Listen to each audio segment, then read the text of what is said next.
body won't decay. Cause my messages are timeless, so they'll put them on display. Oh yeah, I rap with a certainty, I have a sense of urgency, a message for eternity, for everyone internally. I had some people burning me, but now they fucking learn to see I ain't the one to fuck with. Now they looking nervously, and I don't really care what you think of me, respectfully. You can kick rocks if you think you're fucking better, see I will outwork you, turn you to an enemy. Hurt you so bad that you're gonna need some. Cause I don't give a fuck what you say. Yeah, I'ma do shit my way. So you can go kick rocks, I'ma stack bricks up, build what I want to make. Yo, I got a lot of shit to say, so I'ma do this every day. I'll be writing things until I'm fucking buried in my grave. 6 feet deep under, but my body won't decay. Cause my messages are coming, so on display. Oh yeah, I rap with a certainty, I have a sense of urgency.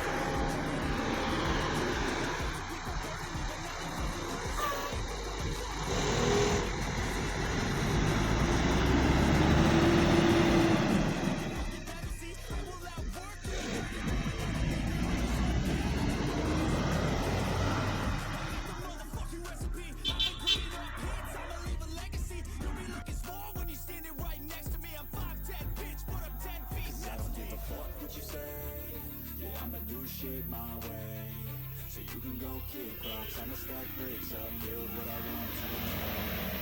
Cause I don't give a fuck what you say. Yeah, I'ma do shit my way, so you can go kick rocks, I'ma stack bricks up, build what I want to make. Yeah, I'ma do it my way.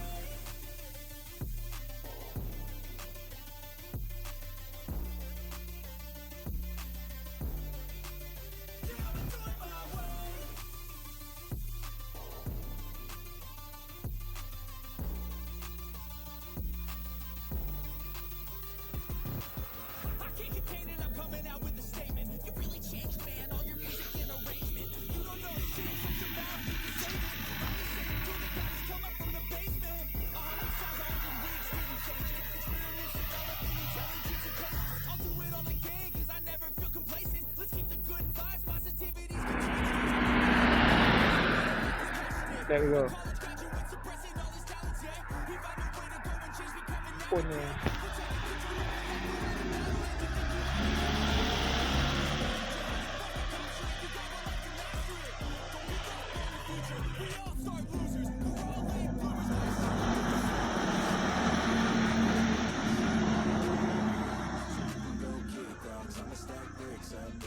Okay.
pa yan.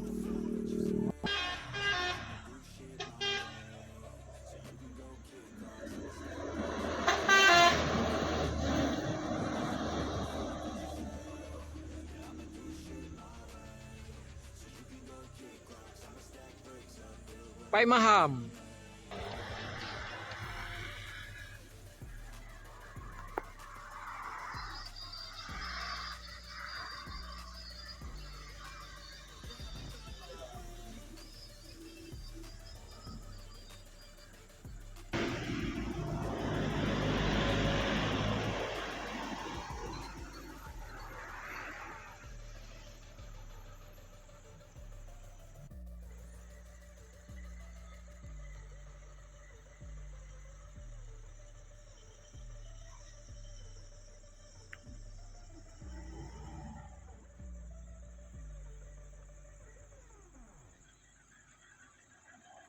Get after it, get out your head and capture it. You got no life to master it. Don't give up on your future. We all start losers. We're all late bloomers, gotta struggle through the sewer. What you say? Yeah, I'ma do shit my way. So you can go kick rocks. I'ma stack bricks up, build what I want to make. Cause I don't give a fuck what you say.